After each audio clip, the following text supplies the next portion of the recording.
Hallo zusammen, hier ist Olga. Heute backen wir einen weichen, zarten, unglaublich leckeren Aprikosenkuchen in der Pfanne. Einen, der einfach im Mund zergeht. Kein Mixer, kein Backofen. Der Teig ist in buchstäblich 5 Minuten fertig. Den Link zur Quelle und alle Mengenangaben findet ihr in der Beschreibung unter dem Video. Zunächst brauchen wir 350 bis 400 Gramm Aprikosen. Die Kerne entfernen. Wer möchte, kann jede Hälfte noch in 2 oder 3 Stücke schneiden. Statt Aprikosen könnt ihr auch Kirschen, Pflaumen, Äpfel, Birnen oder Pfirsiche verwenden. Einfach, was ihr gerade da habt. Für den Teig 2 Eier in eine Schüssel schlagen, idealerweise Zimmertemperatur. Die Eiergröße spielt keine Rolle. Eine Prise Salz dazugeben, sowie 150 bis 200 Gramm Zucker. Das sind 6 bis 8 gehäufte Esslöffel. Eine Prise Vanillin für ein angenehmes Aroma unterrühren oder alternativ ein Päckchen.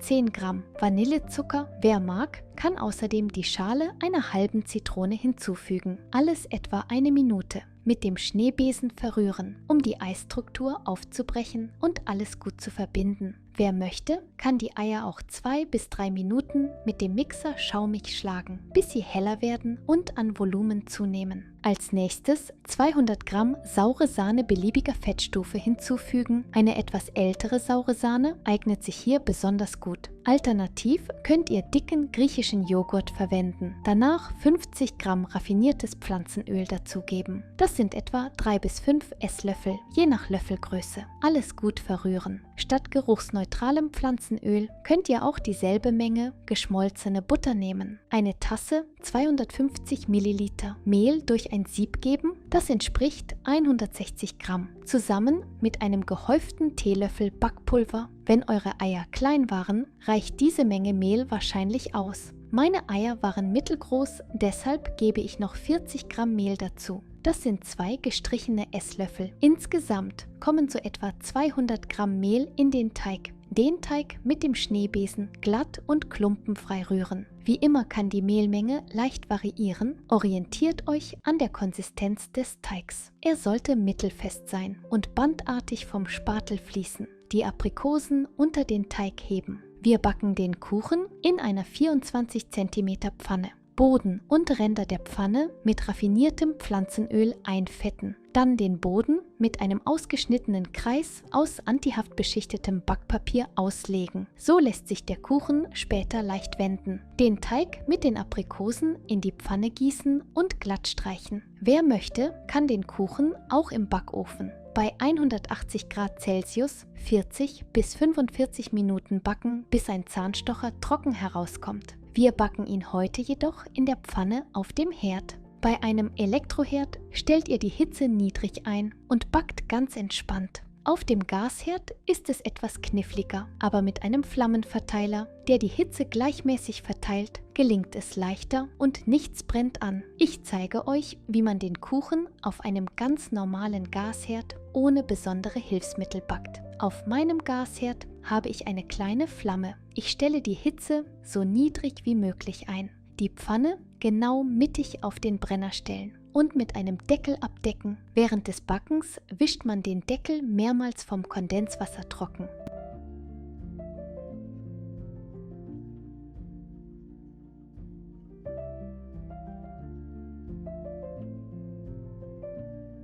Nach 30 bis 35 Minuten Backzeit ist der Kuchen schön aufgegangen. Die Ränder wirken matt, während die Mitte noch etwas flüssig ist. Mit dem Spatel am Rand entlangfahren und darunter schauen, wenn der Boden gebräunt ist, kann gewendet werden. Dafür die Oberfläche des Kuchens mit einem Stück Backpapier abdecken, einen Teller darauf legen und umdrehen. Den Kuchen samt Backpapier zurück in die Pfanne geben, mit dem Spatel die Ränder zurechtschieben und das Backpapier entfernen. Die Pfanne wieder mit dem zuvor trocken gewischten Deckel abdecken, mittig auf den Herd stellen und den Kuchen weitere 10 bis 15 Minuten bei niedrigster Hitze fertig backen. Insgesamt dauert das Backen also 40 bis 45 Minuten, genau wie im Backofen. Bei euch kann die Zeit je nach Hitzeintensität etwas abweichen. Auf Elektroherden sowie mit Flammenverteiler dauert es meist etwas länger. Solltet ihr die Hitze höher als bei mir einstellen, prüft den Kuchen bereits nach 20 bis 25 Minuten, damit nichts anbrennt.